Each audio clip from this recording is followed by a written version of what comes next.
ज़रूर कीजिएगा। मेरे जो वालिद थे, मैंने जैसे बताया बहुत पढ़े लिखे थे, तो उन्होंने बहुत गरीब भी थे, उनको कभी कोई नौकरी नहीं मिली, हार्डली उनके पास पैसे होते थे। जो भी बिजनेस उन्होंने शुरू किया, इतनी तालीम हासिल करने के बाद भी वो फेलियर ही रहा। लेकिन उन्होंने बहुत प्यार दिया, और क्योंकि उनके पास पैसे नहीं होते थे तो मेरे हर जन्मदिन पे अपनी कोई पुरानी चीज़ मुझको दे दिया करते थे।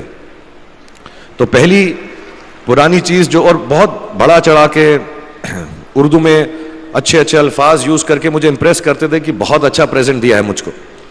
तो वो मुझे पहली चीज़ उन्होंने मुझे, ये मैं हर जगह पर बोलता हूँ, स्कूल के बच्चों के फंक्शन पे, येल यूनिवर्सिटी में, एडिनबरा में, क्योंकि आप लोग सब अपनी लाइफ के उस थ्रेशोल्ड पे हैं जहाँ से आपको कामयाबी हासिल करनी है इंशाल्लाह।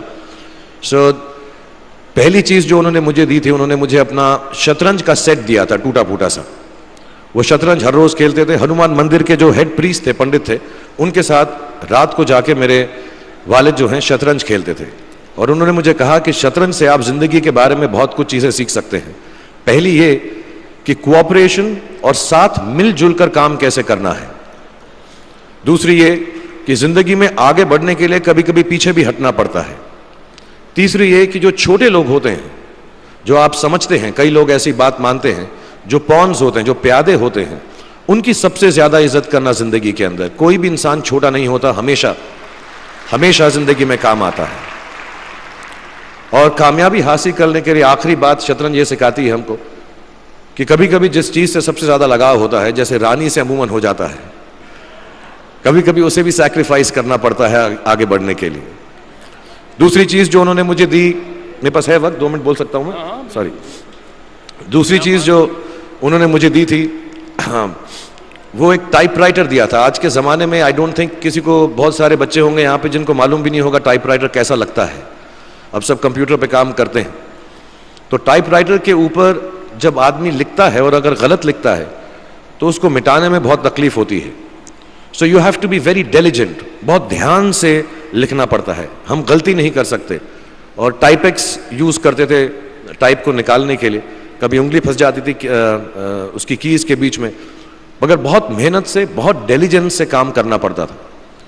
तो जब मैं उस पर टाइपिंग सीखा स्कूल में कॉमर्स करते वक्त, so the only thing I realize is that practice makes you perfect. तो जो भी काम आप जिंदगी में करें उसको डिलिजेंस से करें, ऐसा करें कि कोई गलती ना हो, अपना पूरा दिमाग लगा कर करें, सोच समझ कर करें। ऐसे करें कि ये काम जिंदगी में आपका पहला काम है और इसके बाद आपको मौका नहीं मिलेगा, और शायद ये काम आपका जिंदगी का आखिरी काम है, इसके बाद फिर मौका नहीं मिलेगा। So do it with that kind of diligence. तीसरी चीज उन्होंने मुझे कैमरा दी थी, क्योंकि बहुत गरीब थे, वो कैमरा चलता नहीं था बिल्कुल भी, सिर्फ उसके व्यू फाइंडर से बड़ी अच्छी अच्छी तस्वीरें दिख जाती थी, लेकिन खिंचती बिल्कुल भी नहीं थी।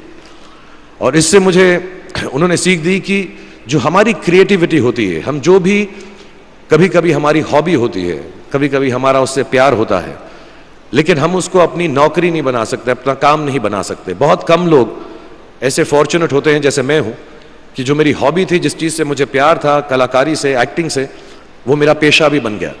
अमूमन ऐसा होता नहीं है, लेकिन जो हमारी कला है, चाहे वो पोएट्री है, चाहे वो लिखना है, चाहे वो पेंटिंग है, चाहे जो भी चीज़, गाना है, अकेले में गाना है, हमारी क्रिएटिविटी ज़रूरी नहीं है कि दुनिया एक्सेप्ट करे। जैसे उस कैमरा की तस्वीरें दिखती नहीं हैं, लेकिन उसमें देखने से खूबसूरत लगता है हर कुछ, वैसे ही आपकी जो क्रिएटिविटी है वो अपने लिए रखें, क्योंकि ज़िंदगी में कभी ना कभी, कहीं ना कभी ऐसा मुकाम आएगा जब आप बहुत अकेला फील करेंगे। हो सकता है दुख का समय भी आए, उस वक्त आपकी जो क्रिएटिविटी है वो आपकी सबसे अच्छी दोस्त होगी, दुनिया उसको माने या ना माने।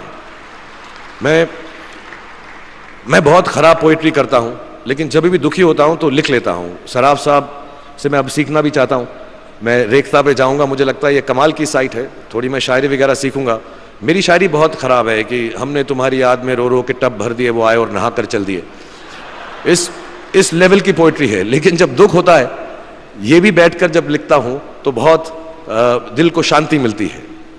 आखिरी चीज़ मेरे वालिद जी ने मुझे दी थी, वो दोनों मिक्स है, मैं जल्दी ख़त्म करता हूँ क्योंकि आप लोगों के पास वक्त नहीं है, आप लोगों को अपनी डिग्रीज लेनी है, सोच रहे होंगे इतना वक्त ज़ाया कर रहा है हमारा ये। तो मैं जल्दी से बताता हूँ। एक, उन्होंने मुझे कहा एक सेंस ऑफ ह्यूमर हमेशा रखना ज़िंदगी में। हंसते हमेशा रहना, एक चाइल्ड लाइक इनोसेंस जरूर रखना। जैसे एक छोटे बच्चे की जो एक इनोसेंस होती है, जो उसका दुनिया की तरफ जो नजरिया होता है बड़ा इनोसेंट सा होता है, उसमें कोई खामी नहीं होती, गलती नहीं होती, अभी दुनियावी बातें नहीं आई होती, तो वैसे ही रखना।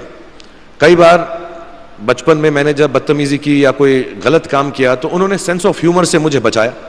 और जिंदगी भर अगर आप अपने ऊपर, अपने हाल पे, दुनिया पे, क्योंकि लोग आपसे हर कोई बात कहेंगे, अच्छी बात भी कहेंगे, बुरी बात भी कहेंगे, क्योंकि लोगों का काम है कहना। अगर आप उसको एक सेंस ऑफ ह्यूमर से देख सकेंगे तो जिंदगी जो है बहुत बेहतर रहेगी।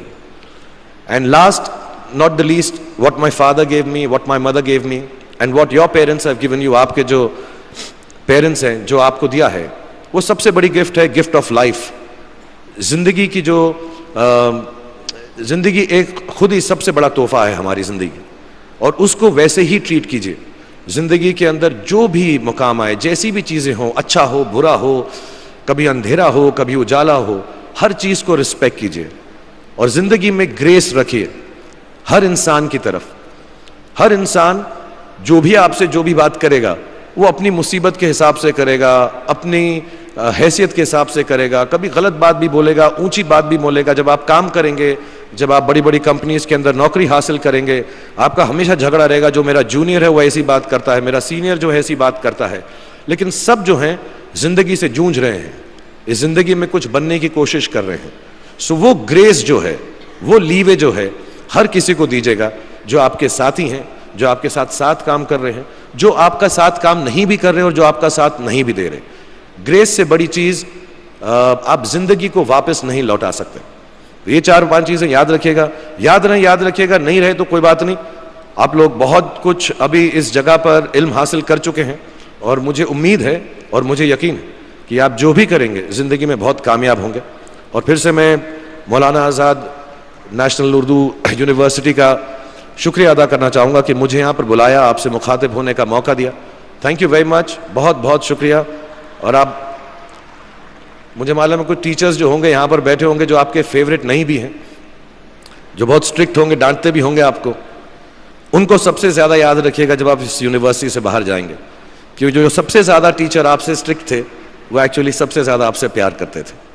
Thank you very much for having me here.